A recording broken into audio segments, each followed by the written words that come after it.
Meet Marcus. Marcus lives in America, uses dollars every day. Simple life.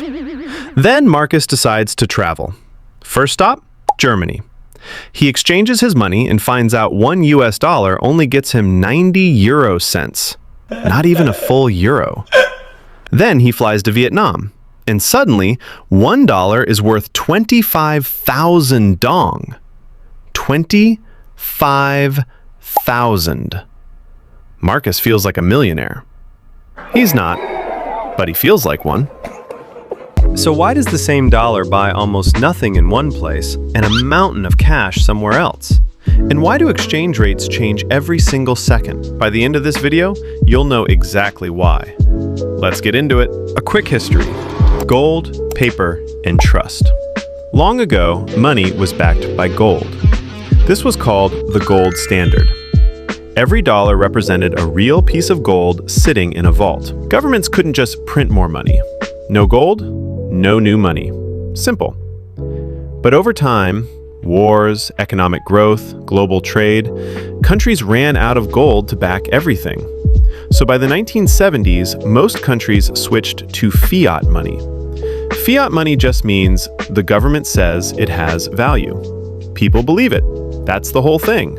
No gold, no silver, just trust. And here's the key idea. If people trust a currency, they want it. If they want it, its value goes up. If they stop wanting it, the value crashes. Everything comes down to supply and demand. Remember that. We're coming back to it. Recap. Trust makes money real. Section 1. Inflation. First reason currencies lose value. Inflation. Simple version, inflation is when money slowly loses its buying power. Today, $10 buys you 2 loaves of bread. 2 years later, same $10, only 1 loaf. The money didn't change, but what it can buy did. That's inflation. When a country has high inflation, nobody wants to hold that currency, because every day they hold it, it's worth less. Zimbabwe is the perfect example. In the 1980s, one Zimbabwean dollar was worth more than one US dollar. Impressive. But then, corruption, economic collapse, and printing money non-stop destroyed everything. By the 2000s, one US dollar was worth 600,000 Zimbabwean dollars. 600,000. They eventually gave up their own currency completely and started using the US dollar instead. And yes, Zimbabwe is now trying to bring their currency back. Points for never giving up. So then, recap. High inflation kills currency. Section 2. Interest rates. Next up, interest rates. An interest rate is simply the cost of borrowing money. Borrow $1,000 at 10%. Pay back $1,100. That extra $100 is the interest. Central banks, like the US Federal Reserve, set these rates for their country. Here's why it matters. When a country offers high interest rates, investors can earn more money by putting their cash there. So they sell their own currency, buy that country's currency, and invest. More people buying a currency, its value goes up. But high interest rates also make borrowing expensive inside that country. Fewer people buy homes. Businesses stop growing. Jobs disappear. So it's a constant balancing act. Too high, the economy slows. Too low, investors leave. And that's why everyone holds their breath every time the Fed chair opens his mouth. Recap. Higher rates attract investors. Section 3.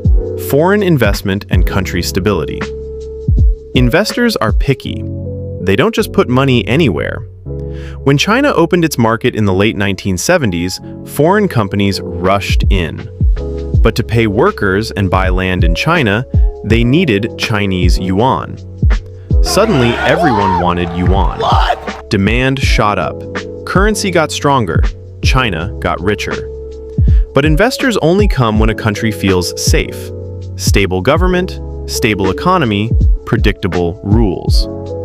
If a country keeps changing its tax laws, has constant political chaos, or struggles with huge debt, investors pack up and leave. Less investment means less demand for that currency. Less demand, weaker currency. Stability is a currency's best friend. Recap. Stability attracts money in. Section 4. Exports and imports. Simple idea. When countries buy things from each other, they need each other's currency. Japan sells cars to the world. To buy those cars, you need Japanese yen. More demand for yen, yen gets stronger.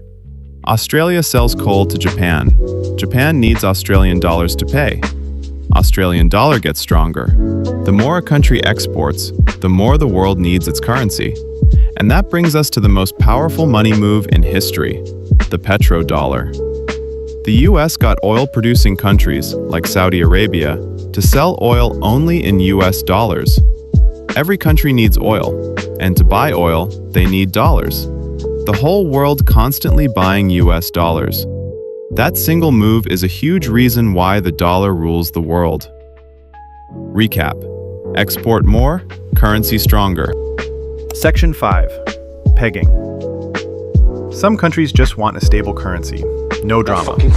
So they peg their currency to a stronger one. Brunei pegged their dollar 1-to-1 to the Singapore dollar. Always equal, always stable. You can even use both currencies in both countries. Belize pegged to the US dollar at 2-to-1, so 1 US dollar always equals 2 Belize dollars. No need to check exchange rates, just double the number. But here's the catch. You tie your fate to that stronger country. If the US dollar crashes, Belize crashes too. If one lives, the other lives. If one dies, the other dies. Stability, but no control. Recap. Pegging trades control for stability. So why not one world currency? Great question. Why not just use one global currency? No exchange rates. No confusion. No Bob losing cents at the airport. We actually tried a version of this, the euro. And it's convenient for travel. But every country had to give up control of their own money to one central bank. When Greece had a financial crisis in 2009, it spread to the whole Eurozone. Germany was not happy. Now imagine that, but for the entire world. One country makes a mess. Everyone suffers. One world currency sounds nice. The risk? Enormous. Recap. One currency, shared problems. Should currency always be strong? Last one. Should every country try to make their currency as strong as possible? Not really. Singapore imports a lot. Strong currency makes imports cheaper. Great for Singapore. But China exports a lot. If China's currency is too strong, their products become expensive. Other countries buy less. So China actually keeps its currency weaker on purpose. Cheaper products, more buyers, more money coming in. This is called currency devaluation, and it's a whole topic on its own. Recap. Strong isn't always better. So there you have it. Why money has different values. Inflation, interest rates, stability, exports, pegging, and trust. It's not magic. Every exchange rate tells a story about a country, its economy, its politics, and how much the world believes in it. If you want a deeper video on the petrodollar, currency devaluation, or fiat money, drop it in the comments. And if this helped, like, subscribe, and I'll see you in the next one.